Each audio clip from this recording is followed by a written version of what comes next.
Bienvenidos a esta segunda parte de nuestra sesión acerca de las independencias en Centroamérica y la relación de esto con México también. Agradecemos la fascinante presentación del doctor Mario Vázquez y ahora abrimos una segunda etapa con un panel en el que nos acompañarán los doctores Sajid Alfredo Herrera Mena y el doctor José Cal Montoya. Van a hacer cada uno de ustedes una presentación, aproximadamente 20 minutos. Yo les avisaré 2 o 3 minutos antes vía el chat que está cumpliéndose su tiempo, con la idea de que después se pueda desarrollar un diálogo entre ustedes y con el público. En primer lugar, participará el doctor Sajid Alfredo Herrera Mena con el tema Independencia en Centroamérica entre representación y participación. El doctor Herrera Mena es docente salvadoreño, investigador sobre cultura política en el Reino de Guatemala durante la época gaditana. Estudió y se graduó de licenciado en filosofía en la Universidad Centroamericana José Simeón Cañas, en la cual es docente actualmente, y entre los años 1999 y 2000 realizó el doctorado en Historia de América en la Universidad Pablo Olavide en Sevilla, España. Ha publicado distintos libros y artículos, tanto en revistas nacionales como internacionales. Destaco la publicación de 2 libros, que son, por una parte, El Salvador, Historia Mínima, el cual es coordinador, que fue publicado por la editorial universitaria en San Salvador, y La formación de los estados nacionales en la América hispánica de la colonia al siglo XIX, también en San Salvador por la Universidad Centroamericana. Tienes la palabra, Sajid. Muchas gracias, muy buenas tardes. Ante todo quiero agradecer a las universidades organizadoras de este evento por la deferencia y la invitación, al doctor Rubén Ruiz, ¿no? Quien modera esta mesa, al colega José Cal, ¿no? Que también participa, también al colega Mario Vázquez, quien acaba de finalizar su ponencia, ¿no? A Daniel Medina, que nos está ayudando también en los controles. Muchas gracias a todos. El trienio liberal en Centroamérica mostró un escenario de disputa entre 2 modelos políticos, el representativo y el participativo. No se trataba de modelos importados, porque ambos eran parte de la cultura política hispánica. El primero, y tal como fue defendido por los centroamericanos entre 1821 y 1822, era el modelo gaditano que ellos ya habían experimentado y estaban practicando en esos años de restauración constitucional. El segundo, el participativo, se trataba de los cabildos abiertos, que funcionaron como asambleas de deliberación vecinal en diversos momentos de la América hispana, tanto en poblaciones de españoles como de indios o ladinos, y cuya exportación se había hecho desde España, donde a partir del siglo XI tuvieron su gran momento, aunque más tarde fueron en declive por su elitización, en palabras de Sonia Alda Mejías. El escenario de disputa entre ambos modelos políticos, entre ambas formas de parlamentar en torno al poder, se dio durante el proceso de anexión de la Audiencia de Guatemala a México, y sobre este asunto pues es el que yo quiero tratar en los siguientes minutos. El acta del 15 de septiembre de 1821, que declaró la independencia del Istmo con respecto a la corona española, no dejaba claro cuál sería el futuro político de la región, pues este se discutiría y decidiría en un Congreso de Diputados a realizarse en marzo de 1822.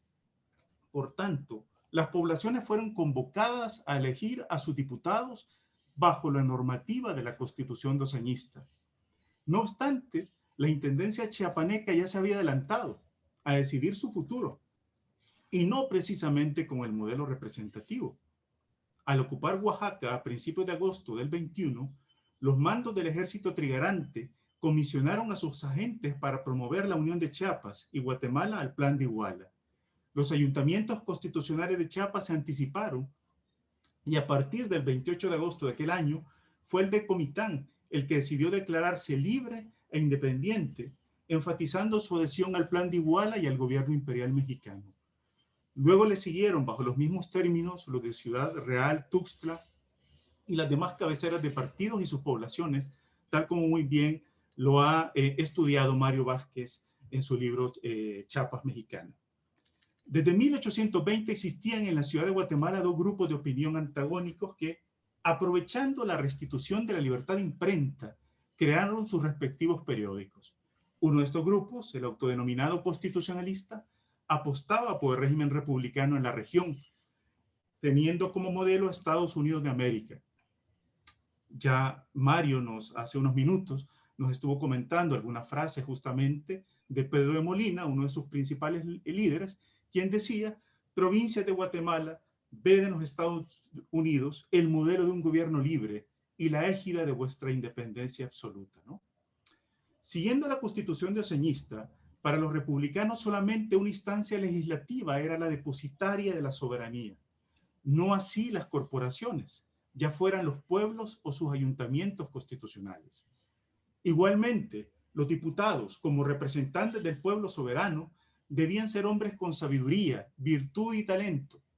Su espacio de deliberación, el Congreso, era considerado como el único lugar para legislar y debatir sobre asuntos de gravedad e interés común. El mismo antiguo capitán general de Reino, Gainza, sostuvo en septiembre del 21 que las antiguas provincias de la audiencia disfrutarían de un gobierno libre que sería instaurado por diputados dignos, es decir, por hombres talentosos y genios capaces de crear una formidable legislación. Para estos republicanos, sus pretensiones no eran democráticas en el sentido de apostar por un poder popular, sino más bien en el sentido de defender una soberanía de derecho y una de hecho, como dijo Delgado en un discurso en noviembre en San Salvador. La primera inherente al pueblo y la segunda delegada a sus representantes. La inclinación de estos hombres por el republicanismo y el régimen parlamentario debe situarse dentro de una serie de coordenadas. A diferencia de la primera experiencia constitucional, para esta generación el republicanismo ya no era sinónimo de un sistema marcado por la herejía, el protestantismo y el libertinaje, ¿no? Atrás había quedado el repudio al experimento republicano francés, que llegó a ser aborrecido por muchos durante la primera era constitucional. Por otro lado, su inclinación hacia el régimen representativo, si bien partía de su propia experiencia local, no tenía las Cortes de Madrid como uno de sus mejores ejemplos a seguir. La negatividad de las Cortes a aceptar las propuestas americanas se había convertido para ellos en una posición intolerable. Con todo, lo estipulado en el Acta de Independencia del 15 de septiembre del 21, es decir, la realización en marzo del 22 del Congreso de Diputados que decidía el futuro político de la región, no se llevó a cabo en las fechas acordadas, por haber sido intempestivamente sustituido. Agustín de Iturbide precisaba de una respuesta rápida de los centroamericanos para unirse a su proyecto imperial. Pero para entender este proceso es importante explicar también, ¿no?, qué ocurrió luego de la ruptura con la monarquía española. Hay que decir que no todas las poblaciones se mantuvieron unidas a la antigua capital de Guatemala y al gobierno interino creado a partir de la independencia, es decir, a la Junta Provisional Consultiva, ¿no? Las razones eran históricas. Poblaciones como Quetzaltenango, Comayagua y León resentían del poder arbitrario que los gobiernos y las poderosas familias comerciantes exportadoras de la capital ejercían sobre sus provincias. Por eso, estas poblaciones y otras decidieron anticipadamente independizarse de España, de Guatemala y unirse directamente a México. En San Salvador se declaró la independencia el 21 de septiembre del 21, pero el jefe político de la intendencia, Pedro Barriere, así como algunos miembros del gobierno local y del ayuntamiento, no escondieron sus simpatías por el proyecto de Iturbide. Por supuesto que esta inclinación no fue bien vista por republicanos como Manuel Delgado, Manuel José Arce, Juan Manuel Rodríguez o Mariano Faguaga, entre otros, quienes se vieron obligados a cambiar el rumbo equivocado que, según ellos, daría la provincia a partir de las simpatías monarquistas de sus autoridades. Las peticiones de estos a conformar una junta gubernativa no fueron bien vistas por Barriere, el jefe provincial, y los suyos, porque temían que la junta creada o pensada por Arce, Rodríguez, etcétera, llevaría justamente al poder a estos. De ahí entonces que Barriera ordenó la captura de estos republicanos, y ante ello Gaínza, que en ese momento era favorable a los republicanos, decidió enviar al antiguo vicario de San Salvador, José Matías Delgado, quien era miembro de la Diputación Provincial Guatemalteca y era pariente de estos líderes republicanos presos en San Salvador. La misión de Delgado era asumir el mando provincial y destituir a Barriere. Con la llegada de Delgado a San Salvador, los republicanos tomaron el control de la ciudad a finales de octubre y noviembre de 1821, estableciendo su diputación provincial, ¿no? Y erigiéndose en uno de los bastiones más importantes del antimonarquismo de ahí en adelante en la región. Todo parecía indicar que Guatemala y San Salvador habían consolidado sus aspiraciones republicanas, pero no fue así en el caso de la primera, es decir, de Guatemala. La Junta Provisional de la Ciudad de Guatemala había recibido un oficio de Iturbide, fechado el 19 de octubre del 21, donde además de expresarle una apología de la coincidencia de intereses entre México y la audiencia, le señalaba la conveniencia de enviar a Guatemala una división militar para proteger a sus adeptos. Fue así como luego de una larga discusión al interior de la Junta guatemalteca, se determinó el 28 de noviembre sustituir la decisión que debía tomar el Congreso de 1822 por la consulta a los pueblos en consejos abiertos el 30 del mismo mes, ¿no? Gaínza envió a todos los pueblos a finales de noviembre, ¿no?, a todos los pueblos de la audiencia, información para enterarlos de la mecánica a seguir. Luego, los pueblos, luego de leer la copia del oficio de Iturbide, su ayuntamiento constitucional junto a los vecinos darían su opinión sobre lo más conveniente para el istmo. Ante este giro inesperado, los republicanos de San Salvador se opusieron rotundamente. Para ellos, se estaba violando el pacto o acuerdo establecido en el acta del 15 de septiembre de celebrar un congreso de diputados para decidir el futuro del istmo. Por otro lado, los ayuntamientos constitucionales no eran corporaciones idóneas para estos republicanos para asumir asuntos de gravedad política por su falta de instrucción y por ser muchos de ellos de reciente creación. Por si fuera poco, los ayuntamientos ya tenían establecidas sus funciones por la misma Constitución de Cádiz, según argumentaban estos republicanos. A pesar de la resistencia republicana, los pueblos comenzaron a celebrar sus cabildos abiertos o sus consejos abiertos a inicios de diciembre. De acuerdo a las actas de algunos de ellos, se convocó a toque de campana a los principales vecinos y el secretario del ayuntamiento leyó tanto el oficio de Gaínza como el de Iturbide. Ejemplos de Santa Ana, Usulután, San Alejo, por ejemplo, la Intendencia de San Salvador así lo demuestran. Se planteó en estos consejos abiertos si era conveniente que Guatemala y sus provincias se uniesen al Imperio Mexicano, o más bien se erigiesen en una nación soberana. Describían que durante sus deliberaciones tuvieron en mente lo fragmentada que estaba la audiencia al haber roto con Guatemala, ciudades como León o Comayagua, entre otras. Eso mismo les daba elementos para describir al istmo como una región débil, sin fuerzas morales e ilustración. Encontraron así la conveniencia de unirse entonces a un imperio militarmente poderoso y con riqueza económica. La plaza pública pueblerina y no el Congreso, como esperaban los republicanos, se convirtió en aquellas semanas en el lugar privilegiado de la deliberación política. Con ello, la opinión de los pueblos se impuso sobre la de los hombres sabios y virtuosos. Para el 5 de enero de 1822, se contabilizó en la Junta guatemalteca una mayoritaria adhesión al Imperio Mexicano por parte de los pueblos de Centroamérica, llegando dicha corporación a promulgar ese mismo día la unión de la audiencia al proyecto de Iturbide.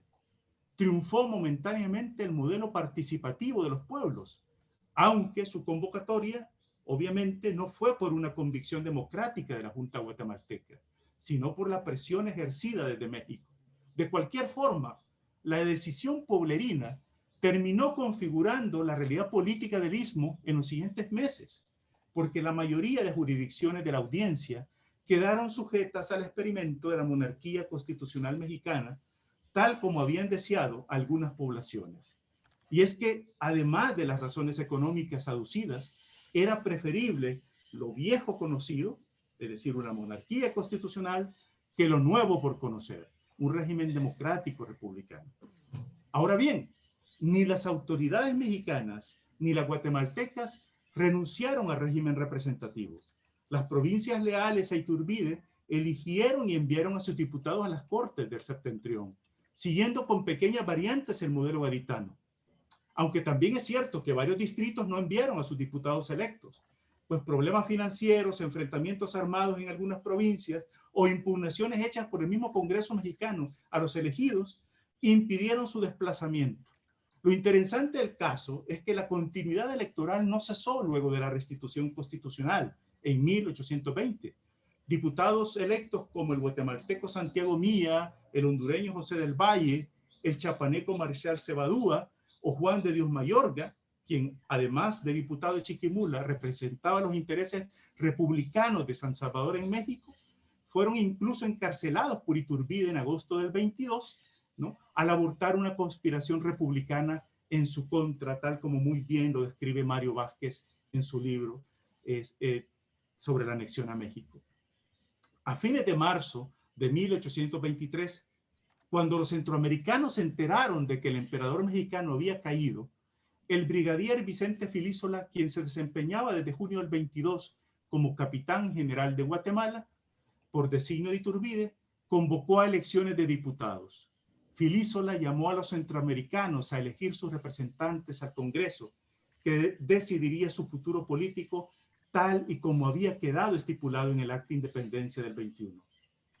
Así, que el trienio liberal dejara triunfante al régimen representativo en la vida política de la región, no significa que durante el siglo XIX los diversos congresos centroamericanos se convirtieran en los únicos depositarios de la soberanía del pueblo, porque los municipios y sus gobiernos locales no se privaron de asumir esa soberanía, ni tampoco los gobiernos centrales dejaron de reconocérsela. Para empezar, aquellos gobiernos estatales de la era federal que buscaron incorporar jurisdicciones a sus territorios, como fue el caso de Costa Rica con respecto al partido de Nicoya, tuvieron que utilizar más que la coacción armada y los argumentos jurídicos. Los costarricenses convocaron a los de Nicoya a realizar cabildos abiertos, negociaron con los pueblos de dicho partido sobre este asunto y favorecieron a algunos de los partidos de la incorporación con ciertos privilegios, como muy bien lo ha estudiado Aaron Arguedas. Los pueblos también validaron o invalidaron a los jefes de Estado, que a su juicio merecían reelegirse o que habían violentado sus derechos respectivamente. En Honduras, en 1869, el presidente José María Medina, por ejemplo, se saltó la prohibición constitucional de la segunda reelección a través de las proclamas de los pueblos, donde le adherían su apoyo y combinaban al Congreso a reformar la Carta Magna, tal como nos muestra en uno de sus trabajos Ethel García Burca. Detrás de la validación o la invalidación de un mandatario estaba pues el imaginario pactista que pervivía en las sociedades centroamericanas, ya que muchos pueblos siguieron creyendo que ellos eran los titulares de la soberanía, mientras que los gobernantes eran los administradores del poder popular. Cuando estos incumplían con el pacto, es decir, con la Constitución, los pueblos estaban en su sagrado derecho a la resistencia o a la insurrección o a la revolución incluso, con el objeto de restaurar el orden constitucional. Su consigna era expulsar del poder al tirano y al usurpador. Es por ello que constituciones como la de El Salvador fueron clarificando conceptos y categorías para no dejar lugar a dudas de en quién debía residir la soberanía. Si en la primera constitución de El Salvador, en la de 1824, solo se dejaba consignado que la soberanía era inalienable, en la siguiente constitución, en la del 41, se expresaba tajantemente que residía esencialmente en la universalidad de los ciudadanos y que por ningún motivo radicaba en fracción alguna de pueblos o de individuos. Además, su ejercicio quedaba circunscrito a las elecciones.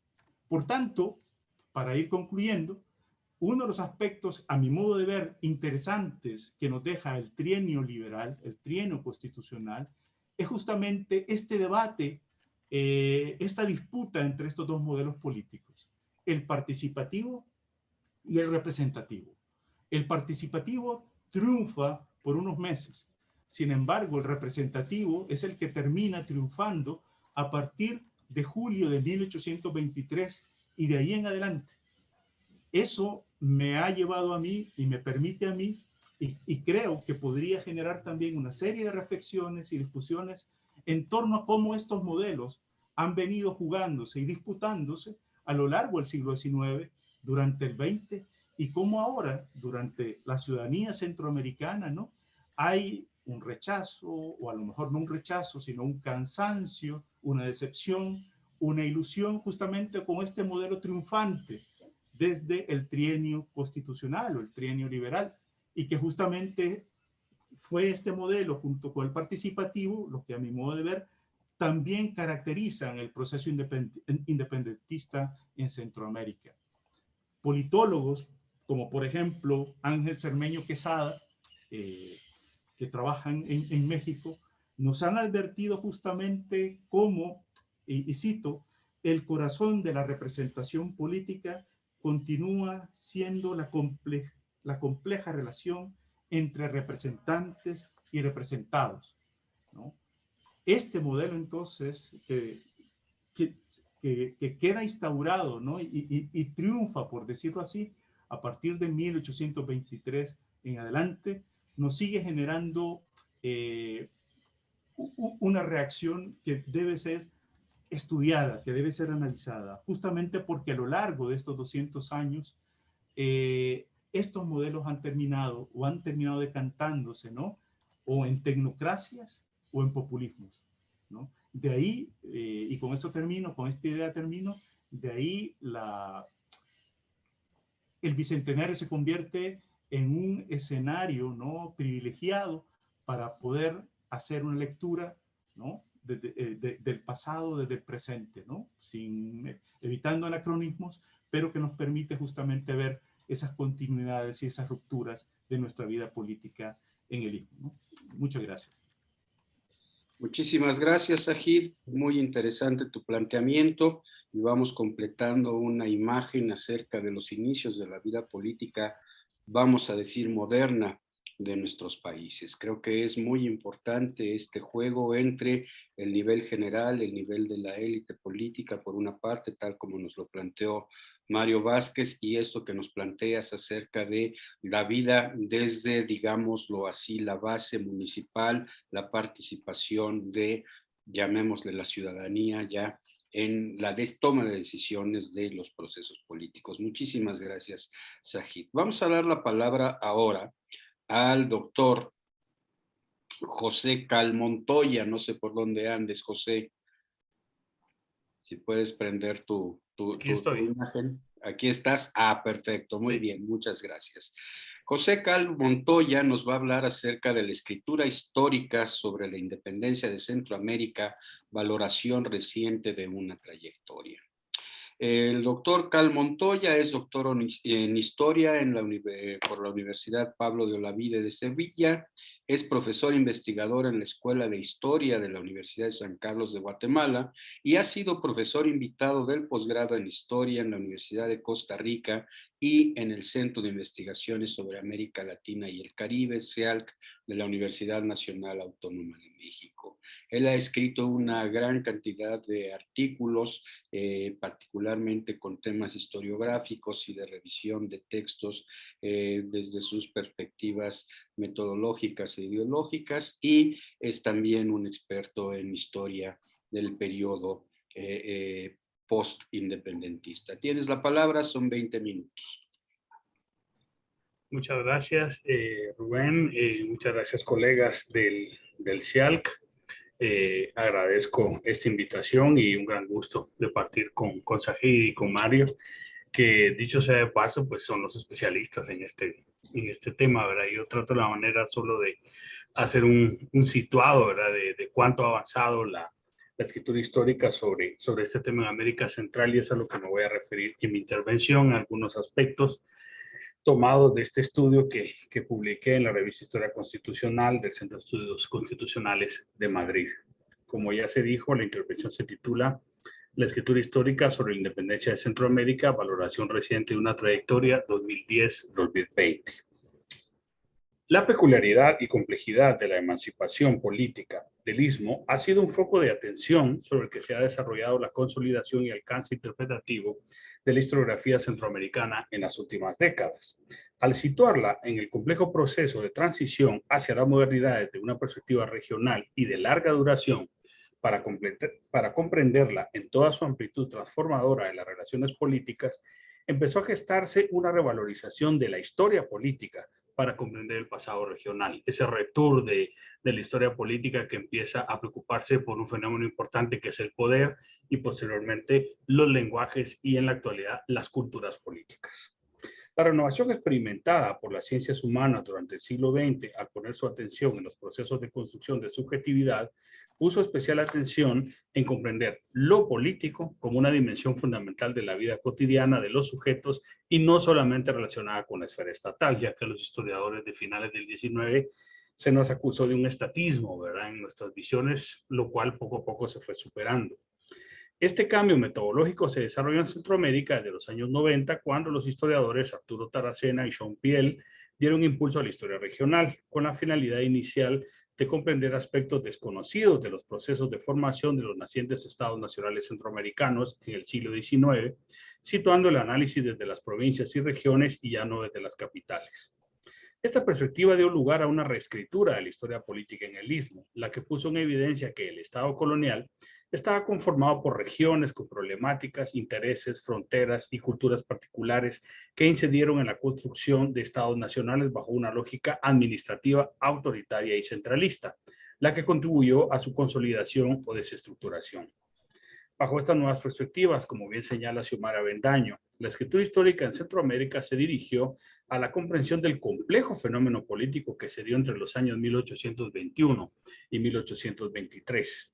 El rompimiento del vínculo de América Central con la monarquía hispánica para construir un Estado moderno se desarrolló bajo un entrelazamiento problemático entre ideas antiguas y modernas que también estuvo presente en la formación de estructuras estatales, las que emergieron sobre la base del municipio castellano, sin existencia de partidos políticos y donde los pobladores expresaban sus ideas mediante el cabildo, ámbito en el que se empezaron a redefinir las pertenencias a la comunidad política de los distintos sectores sociales, criollos, mestizos y comunidades indígenas. Asimismo, la independencia fue la consecución de las aspiraciones de las élites centroamericanas de tomar decisiones administrativas por su cuenta para avanzar económicamente y contar una representación política plena que les permitiese formar un gobierno federativo. Su proclamación es considerada bajo su óptica como la cristalización del deseo de las mayorías, pero es la que deben tomar la dirección del proceso para canalizarla institucionalmente y evitar la acción de los sectores populares.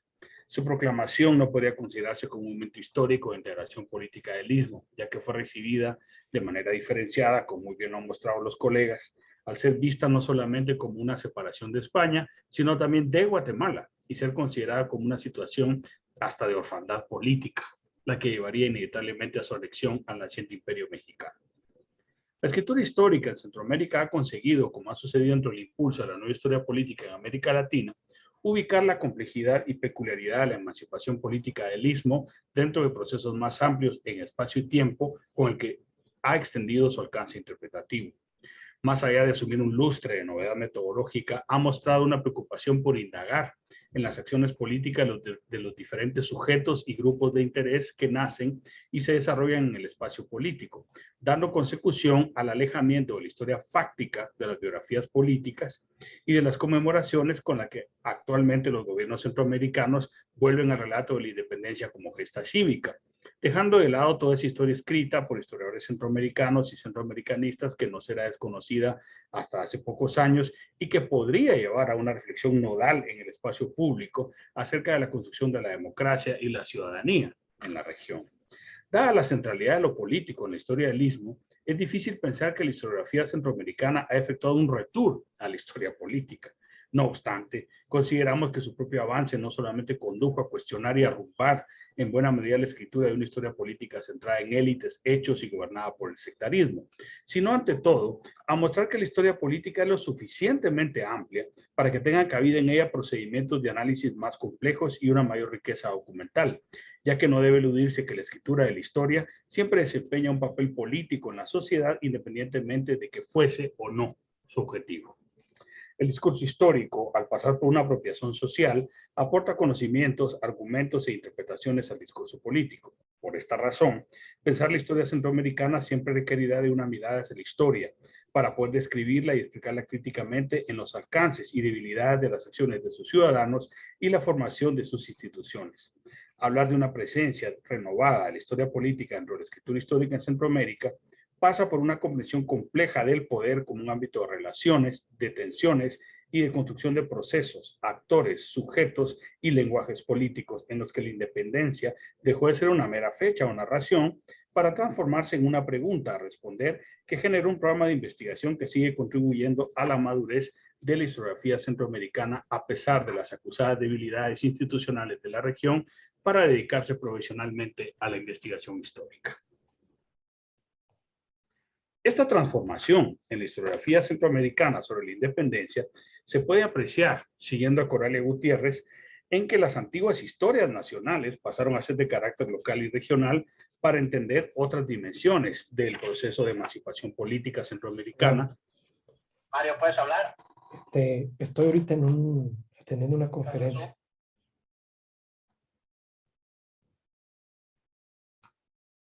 Sigo.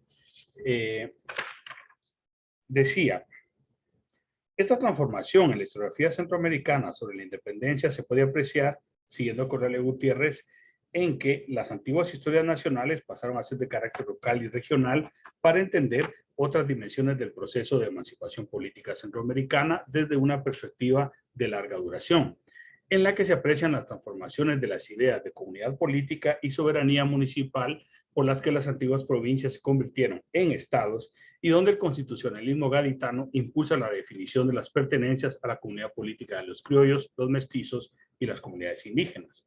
Un fenómeno político de amplio espectro en el que con la formación de instituciones en el gobierno provincial, los criollos consolidaron un proceso de autonomía que llevaba muchas décadas de gestación y que numerosas poblaciones indígenas reivindicaron para preservar la integridad de sus autoridades tradicionales. Después de la emancipación, los indígenas y mestizos encontrarán en el municipio y el ayuntamiento importantes espacios de articulación administrativa y política para asumir algunas funciones del Estado. La historiografía centroamericana ha mostrado que la propia fractura del sistema monárquico llevó a las élites del Istmo a buscar un nuevo horizonte político en la anexión al Imperio Mexicano, la que al no tener un anclaje social sólido se desvaneció en los dificultosos caminos de reafirmación nacional de México y los estados centroamericanos. La trayectoria trazada por la escritura histórica centroamericana sobre la independencia, considerada más allá del hecho, sus antecedentes y repercusiones, ha dado también a conocer cómo las élites de las distintas regiones aprendieron a movilizar sus recursos para defender sus derechos y prerrogativas, tanto el que consideraban un imperio lejano como el de sus actores más inmediatos. Y a pesar de que buscaron impulsar la introducción de instituciones representativas en el Istmo, no promovieron su integración ni una modernidad política en la fundación de sus estados nacionales. Los conocimientos aportados por la historiografía de la independencia centroamericana no solamente redimensionan y esclarecen lo sucedido hace 2 siglos en su vida política, también se constituyen en una posibilidad de que la historia sea el punto de partida para repensar una Centroamérica que incluya a los sectores sociales que han quedado fuera de algunos de sus logros económicos y políticos y fortalezca el desarrollo de sus instituciones como la de sus pares en otras realidades geográficas. Hablar de historia política en Centroamérica es ofrecer una reflexión profunda sobre su paso en el tiempo como una comunidad política diversa, pero con un pasado compartido. Con la llegada del nuevo siglo, aparecieron en el horizonte de los pueblos centroamericanos las conmemoraciones bicentenarias al aliento de las celebraciones impulsadas por el gobierno de México. En este momento, repensar las independencias hispanoamericanas ya era una tarea de larga trayectoria en la historiografía internacional y una preocupación que estaba presente desde hacía mucho tiempo en la escritura histórica centroamericana. Con todo, esta situación también favoreció la promoción de seminarios, congresos y grupos de investigación en torno a la cuestión de las independencias y a numerosas iniciativas de colaboración académica entre instituciones de toda Iberoamérica. Vino una verdadera avalancha editorial de libros y artículos que vinieron a cubrir algunos vacíos históricos e historiográficos o ampliar y profundizar caminos ya recorridos sobre cuestiones fundamentales de los procesos de independencia iberoamericanos, con los que se pone de manifiesto la importancia y fecundidad de esta agenda científica, en la que sigue vigente la investigación de temas como la participación de la mujer, la diversidad y heterogeneidad de determinados grupos sociales, indígenas, pardos, morenos y esclavos, el papel del clero, la importancia de la historia regional y el estudio de las culturas políticas en su conjunto, entre muchos otros temas. Las independencias iberoamericanas son consideradas objeto de historia dentro de la historiografía, pero este proceso ha puesto el reto de analizar una producción que ya podría ser considerada como inabarcable.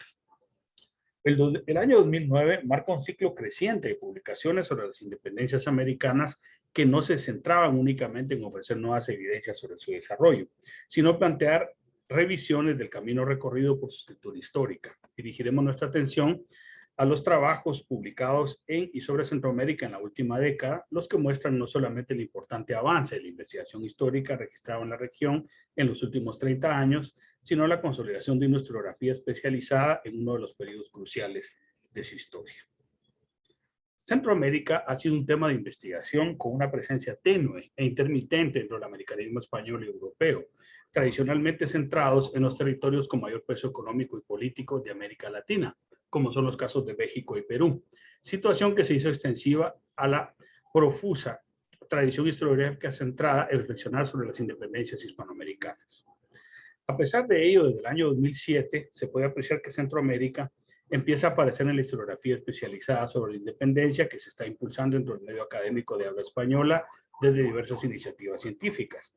En el libro de Manuel Chust y José Antonio Serrano, publicado en el año 2007 por AILA, titulado Debate sobre las independencias iberoamericanas, aparece un sugerente estudio de la historiadora nicaragüense Xiomara Avendaño, en el que revisa la historiografía del proceso de independencia de Guatemala y El Salvador, con atención a los trabajos de Alejandro Dagoberto Marroquín y Julio César Pinto Soria. Y dentro de esta misma colección, el volumen dirigido por Ivana Frasquet y Andrés Lemian, dedicado al estudio de los procesos de formación de estados nacionales desde la independencia en América Latina, se incluye un trabajo del historiador estadounidense Jordan Adin, dedicado a reflexionar desde la construcción histórica del espacio sobre el proceso de formación del Estado de Guatemala como consecuencia del efecto desintegrador de la emancipación política centroamericana, sin dejar de resaltar su peculiaridad respecto a lo sucedido en el resto de América Latina.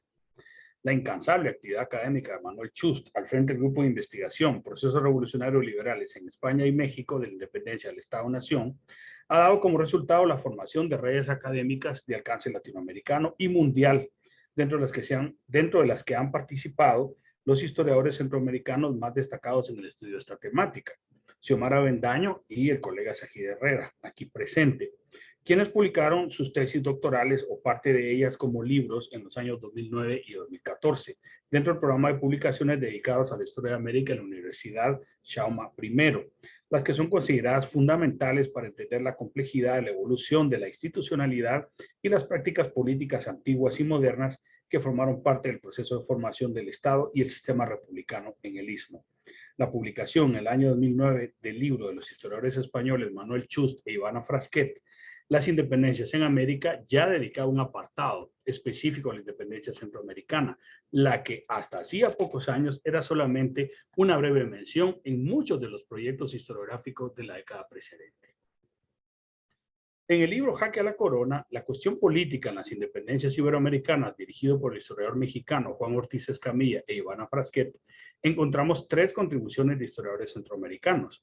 Un análisis historiográfico de la independencia salvadoreña por Xiomara Avendaño, un análisis de las prácticas electorales en la provincia del Salvador, del historiador salvadoreño Sajid Herrera, y uno de los trabajos de revisión historiográfica más completos sobre la independencia de Centroamérica, escrito por la historiadora guatemalteca Coralia Gutiérrez, especialista en el periodo colonial. La escritora peruana Sara Beatriz Guardia ha hecho numerosos esfuerzos editoriales por mostrar la presencia de la mujer dentro de las independencias, y su libro Las mujeres en la independencia de América, publicado en el 2010, incluye una colaboración de la lingüista guatemalteca Guillermina Herrera sobre la escritora decimonónica Lola Montenegro. Herrera publicó en el año 2012 un volumen compilatorio sobre las mujeres en el Bicentenario, en el que se reúnen colaboraciones en torno a la participación de distintas mujeres intelectuales en la creación de la República de Guatemala. Nuevamente hay presencia de historiadores centroamericanos, como es el caso de Xiomara Avendaño y Shahid Herrera, en un libro editado por Manuel Chus en el año 2010, con el que se rompió la lógica habitual de las publicaciones de este periodo al reunir a un grupo de reconocidos especialistas en las independencias para que respondiesen a preguntas de gran profundidad sobre el proceso. Iniciativa con la que se mostró claramente su carácter multidimensional y complejo, trazando un estado de la cuestión bastante esclarecedor sobre el avance de las investigaciones sobre el tema en Iberoamérica. El estudio del constitucionalismo gaditano abarca otro volumen de producción sobre el que es difícil hacer una valoración de conjunto, pero hay que resaltar durante esta década la publicación dirigida por el historiador Alberto Ramos Santana, dirigida a esclarecer la huella de la Constitución de Cádiz en América, donde hay colaboraciones de los colegas Rodrigo Quesada Monge, de Costa Rica, Arturo Luis Pedro Taracena Arriola para el caso de Guatemala, Yesenia Martínez para el caso de Honduras, Alfredo Castillero para el caso de Panamá, y nuevamente el colega Shahid Herrera para el caso salvadoreño y Xiomara Avendaño para el caso de Nicaragua. Posteriormente en Honduras, la Embajada de España impulsó una publicación específica también sobre este tema, con colaboraciones de los colegas Miguel Cálix, Yesenia Martínez, Rolando Sierra y Edgar Soriano, historiador que un año después publicó el trabajo 1812, la rebeldía popular en Tegucigalpa en el contexto de los levantamientos en Centroamérica. Investigación que, basada en la historiografía existente y documentación local de archivo, intenta mostrar los movimientos políticos de rechazo a la corona en esta provincia del antiguo reino de Guatemala. Esta temática, con mayor diversidad y presencia de fuentes de archivo, es estudiada por el historiador hondureño Pedro Kiel en su tesis de maestría en historia, que es un trabajo muy interesante que él presentó como tesis de licenciatura en Ciesas, que se llama Mueran todos los chapetones y que vivan los criollos, la alcaldía mayor de Tegucigalpa entre reforma y crisis. En el libro editado por Ivana Frasquet, Jamás ha llovido reyes el cielo, de independencia, revoluciones y liberalismos en Iberoamérica, también Shahid Herrera aporta un esclarecedor estudio sobre el constitucionalismo liberal español en la historiografía centroamericana, con el que establece una ruta de comprensión de los idearios políticos que nutrieron la historiografía liberal de gran influjo en la escritura histórica del istmo en los siglos XIX y XX. Jordan Nadim registró una trayectoria de investigación muy importante también, en la que hace un análisis de contenido de las actas de independencia, siguiendo la línea del historiador británico David Armitage. Y después vamos a tener otro tipo de contribuciones que no puedo dedicarme completamente a leerlas todas, ¿no? Y a los grupos de investigación que han surgido, pero creo que junto al trabajo desarrollado por Manuel Chus con este grupo de investigación sobre independencias iberoamericanas, está también el grupo de investigación impulsado por el profesor Javier Fernández de Sebastián, que también impulsa el grupo de investigación que se llama Historia Intelectual de la Política Moderna, Lenguajes, Conceptos y Discursos, que es también otra iniciativa muy importante en el desarrollo de la historiografía centroamericana. Como sé que ya me queda menos tiempo, solo voy a dedicarme a algunas iniciativas que se han trabajado, y creo que hay otra serie muy importante que es América Latina en la Historia Contemporánea, de la Fundación MAFRE. Aquí se publicó un volumen sobre el reconocimiento de España y la República Latinoamericana, donde algunos colegas centroamericanos colaboramos. Para el caso de Guatemala, su servidor; para el caso de Honduras, la colega Olga Joya, ¿verdad? Y para el caso de El Salvador, tenía yo el nombre, pero creo que lo perdí, ¿sí? Carlos Wilfredo Moreno, que también hizo ese artículo dedicado a El Salvador. Y también el colega Shahid Herrera, en otro volumen publicado por el Instituto Nacional de Estudios Históricos de las Revoluciones de México, tiene una contribución sobre los levantamientos y protestas acaecidos en El Salvador en el año 1811, que es una revisión también muy interesante que él publicó después en la revista de la Universidad de El Salvador. Y aquí vamos a tener también un ciclo de colaboraciones muy importante al que ya no puedo detenerme. Pero algo que quiero decir también es que, y me voy a quedar corto, son las contribuciones también de Mario Vázquez Olivera, que han contribuido también a englobar mejor la comprensión de este proceso. Y hay un libro muy interesante al que creo que se le ha dado poca atención y es Chiapas Mexicana, la gestación de la frontera entre México y Guatemala durante la primera mitad del siglo XIX, publicado en el 2018, que es una aportación fundamental para el estudio de los procesos posteriores a los rompimientos del vínculo de la región con México. Y bien, de aquí vamos a tener otra contribución a cargo de Sají Herrera en el libro que se llama Conspiración, Guerras y Revoluciones y Políticas en América Hispano-Portuguesa. Este es un trabajo del colega Sají Herrera poco divulgado, poco conocido, pero es un trabajo muy interesante porque también tiene una visión continental del proceso. Xiomara Avendaño publica una reunión de sus ensayos en el libro El Trienio Constitucional, Moderación, Innovación y Autonomía en el Reino de Guatemala, que es otro trabajo, creo yo, muy interesante. Y ahí vamos a tener otros trabajos de amplio espectro para el caso de El Salvador, como los declara Pérez Fabregat y su tesis de doctorado, o el trabajo de doctorado también de la historiadora salvadoreña Eugenia López, que este es, creo yo, también que implica una visión más amplia sobre los pueblos de indios, de ladinos y de mulatos en San Salvador y Sonsonate en tiempos de reformas y transiciones políticas, una mirada de más larga duración. De ahí hay otros trabajos que no me da tiempo a citar, solo voy a quedarme también con dos aportes que han hecho los colegas desde Costa Rica. Un primer libro publicado en el año 2012 que se llamó Independencias, Estados y Políticas en la Centroamérica del siglo XIX, las huellas históricas del Bicentenario. Fue un primer intento de acercamiento al tema en aquel momento. Y posteriormente inician el proyecto Historia de las Desigualdades Sociales en América Central, una visión interdisciplinaria para ver esta transición desde el punto de vista de la construcción también de las desigualdades. Y yo de ahí citaría otro libro que considero muy importante, que es el libro de Aaron Pollack, que se denomina La época de las independencias en Centroamérica y Chiapas, procesos políticos y sociales, con colaboración de los colegas presentes acá también, y que creo que es una de las grandes revisiones, ¿no?, sobre la historiografía de este proceso y sus avances, ¿no? Y el libro también Centroamérica, o las revoluciones atlánticas, el vocabulario político, que es un libro codirigido por Sají Herrera y Jordán Adín, es también una contribución muy importante desde el punto de vista de los lenguajes y creo yo en la actualidad de la construcción de culturas políticas. Y con perdón, José, ¿puedes ir cerrando, por favor? Claro que sí, ya termino. Y finalmente, con motivo del primer simposio internacional de historia centroamericana, Independencias y Formación de Estados Nacionales, se hace también una publicación de revisión muy importante, donde hay también contribuciones del colega Sají Herrera y otros colegas para analizarlo desde una perspectiva centroamericana. Nosotros en la Escuela de Historia publicaremos 2 volúmenes por los caminos de la nación, donde hay también revisión de este proceso. Y como reflexión final, porque ya no da más tiempo, solo diré lo siguiente: que este largo recorrido atestigua la presencia actual de una historiografía que ha conseguido construir un modelo explicativo complejo de la independencia de Centroamérica, en el que se propone una narración más rica y multidimensional del proceso bajo una mirada continental y horizontes de tiempo diversos para comprender las continuidades y rupturas de los procesos de cambio hacia prácticas y culturas políticas modernas. Finalmente, esta reflexión nos tiene que llevar a enfocarnos en un análisis del periodo referido a instituciones y lenguajes políticos, proceso que para todos se puede constituir en un intento por revisitar y comprender más profundamente la totalidad de la evolución histórica centroamericana en el siglo XIX y en la actualidad. Muchas gracias.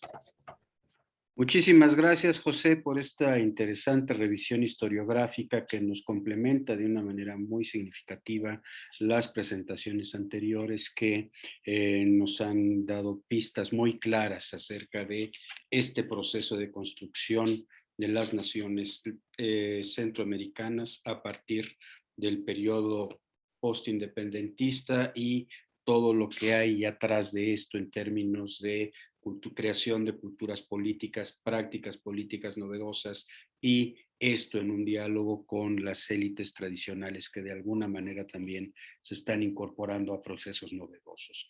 Yo no veo en el chat que tengo a mi disposición ninguna intervención. Invito al público asistente a que haga alguna pregunta o comentario, y mientras llega alguno de estos o Daniel me hace llegar si hay alguna intervención vía el chat del YouTube o del Facebook, si entre quienes han hecho estas extraordinarias exposiciones quieren dialogar un poco, tienen alguna pregunta o comentario en relación con lo que se ha presentado hasta ahora.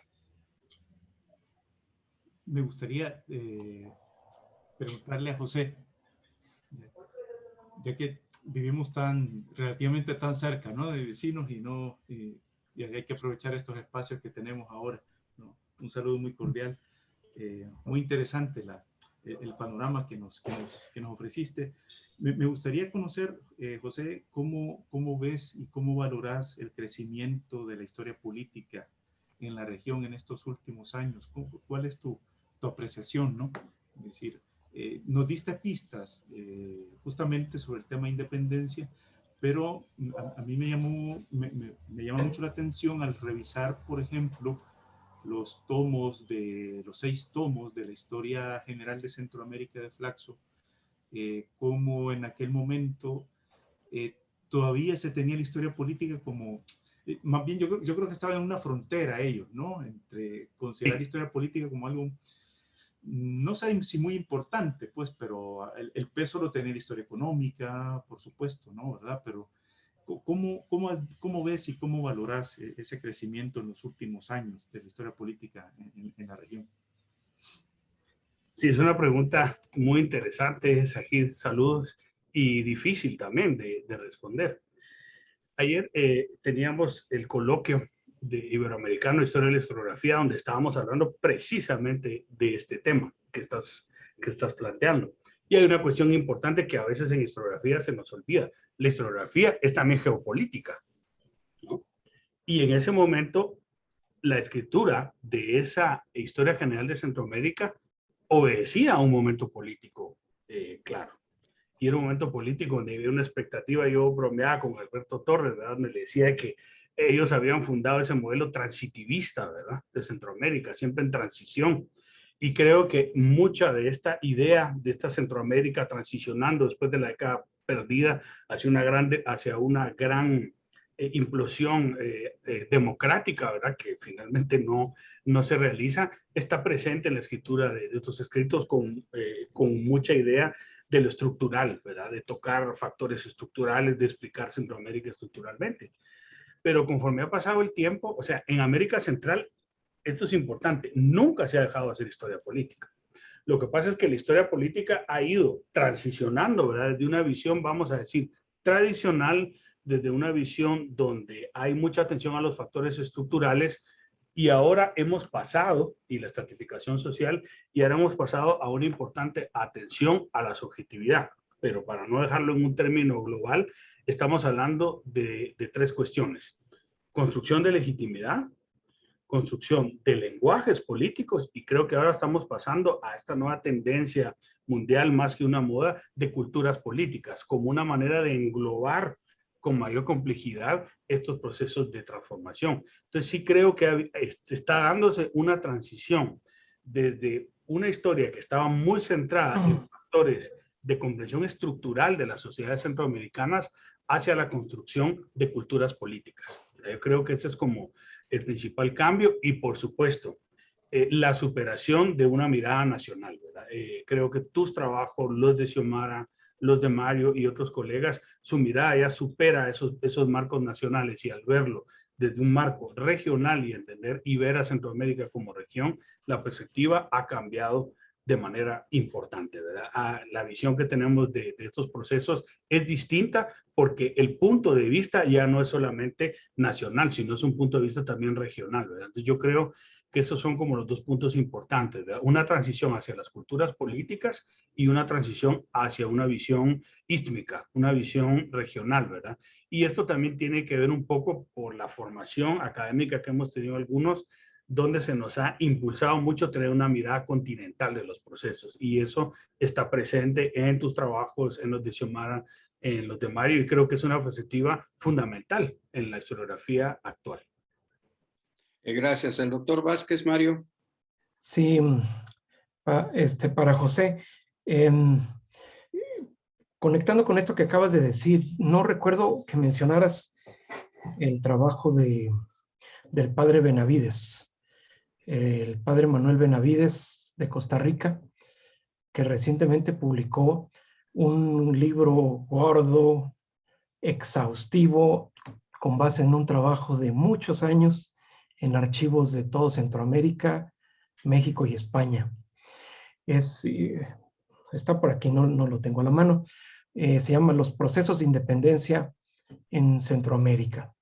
Y es una obra general nuevamente donde tiene una mirada general de los procesos centroamericanos y desde luego que se beneficia de toda esta historiografía que tú has mencionado, todo este recuento bibliográfico que has hecho, obviamente él se beneficia, puesto que es el último que ha escrito una perspectiva general.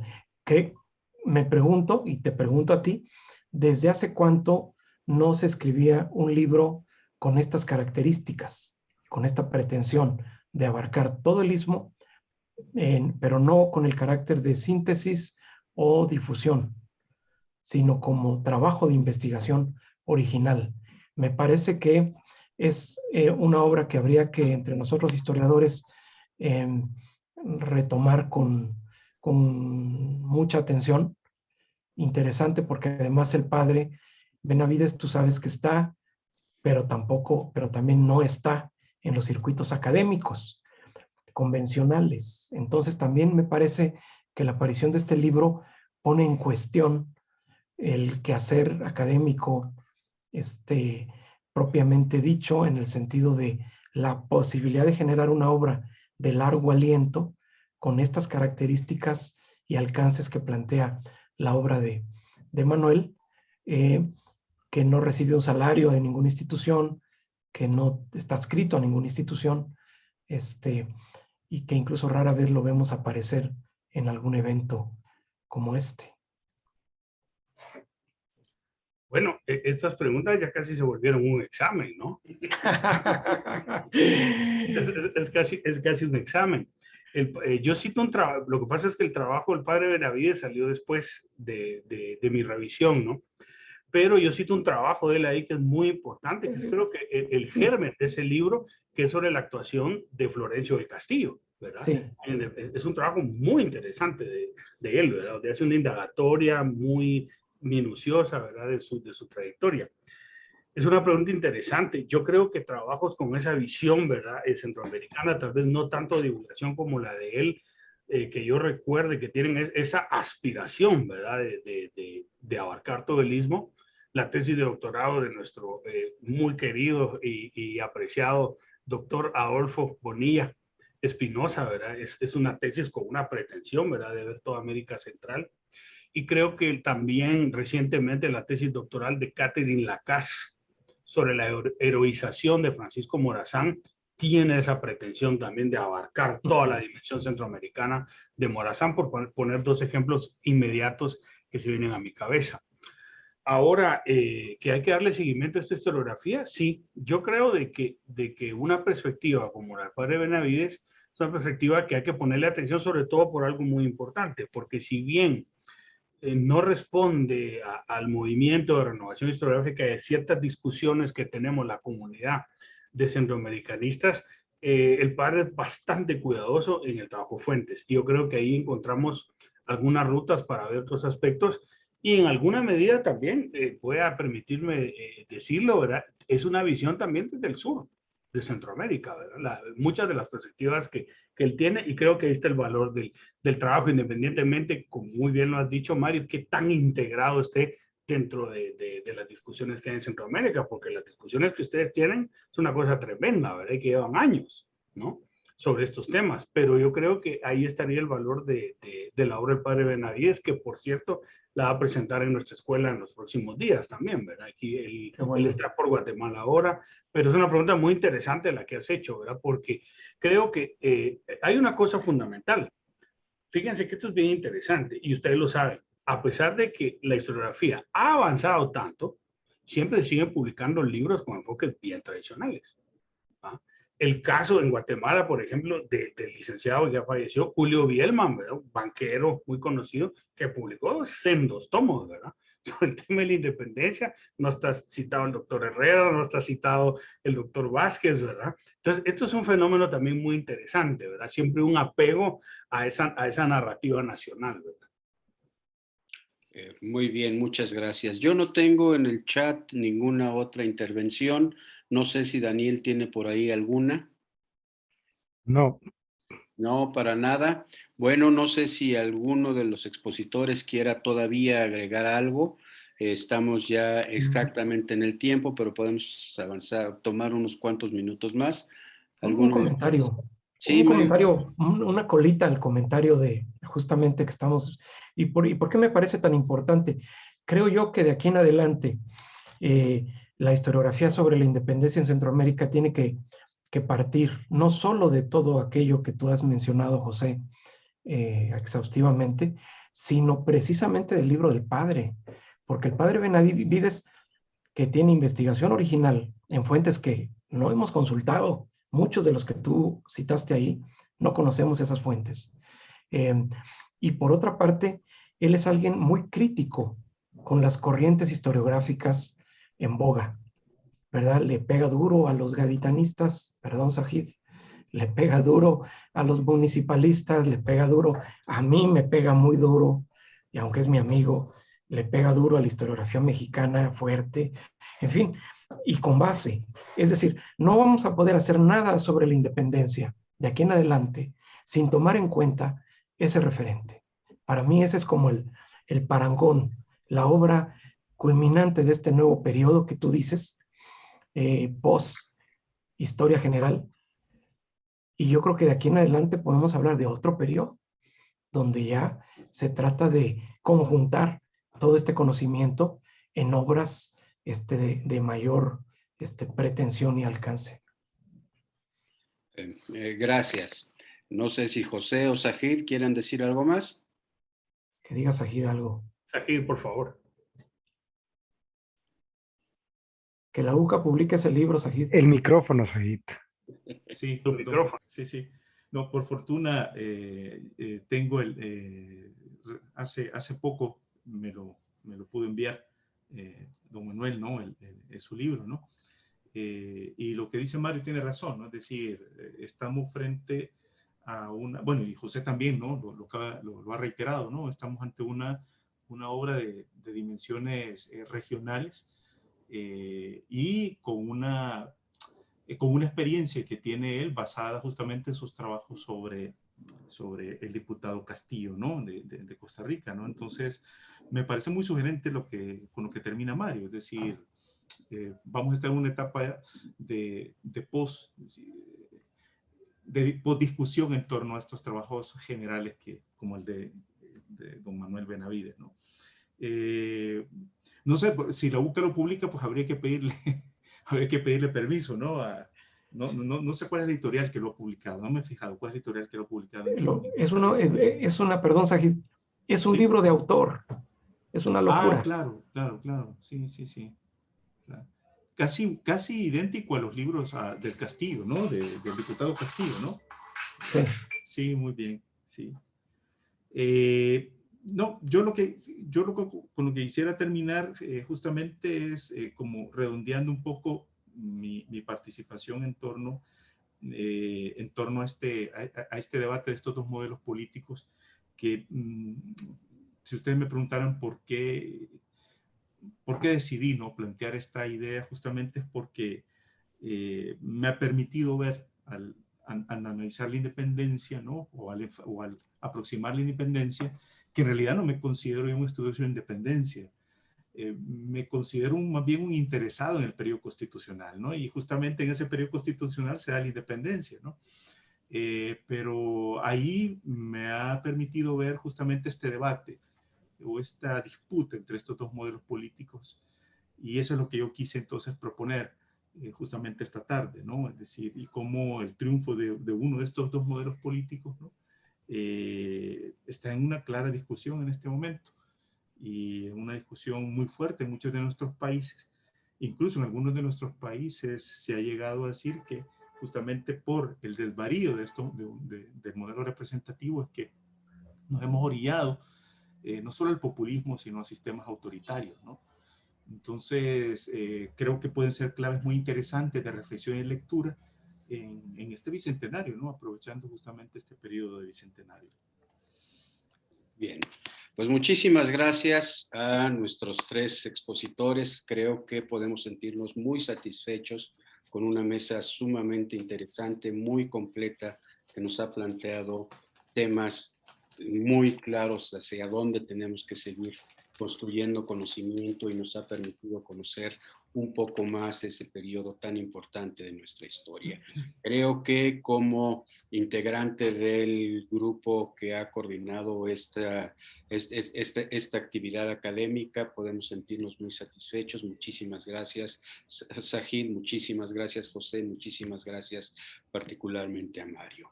Y bueno, pues no me queda nada más que invitarles a nuestra sesión del día de mañana, que, corrígeme Daniel, inicia a las 10 horas centroamericanas, ¿cierto?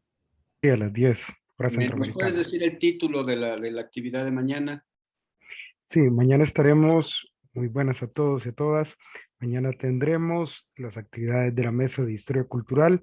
Tendremos al doctor Jorge Amaya a las 10 de la mañana y a la doctora Marta Casaus a las 11 de la mañana.